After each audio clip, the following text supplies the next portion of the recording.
At the Triple Creek Ranch near Silverthorne, It's a beautiful Colorado ranch. Sotheby's real estate professional Jack Wolf is showing a Colorado ranch property It's so private and pristine.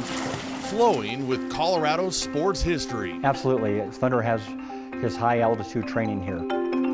Because this ranch, with a 7,500 square foot guest house and 6,500 square foot main house, It's the smaller of the two homes, 6 bedrooms. is also the summer home of Denver Broncos mascot Thunder. Well, this is where Thunder hangs out in the summertime. The horse, owned by Sharon Magnus Blake and her husband Ernie, often seen running on the field with the team.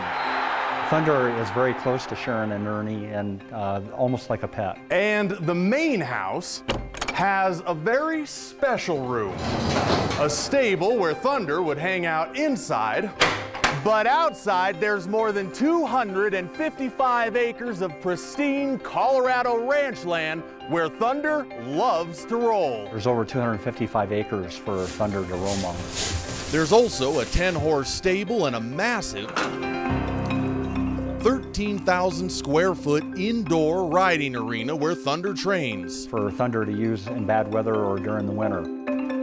All of it for $23 million, which is the most expensive property in Summit County. It's the most expensive property listed in Summit County today. But Jack says has already seen a lot of interest There's a lot of interest in it since we listed it about 10 days ago. from buyers looking for a place where they too can run like a Bronco. You just don't see these legacy properties become available for sale.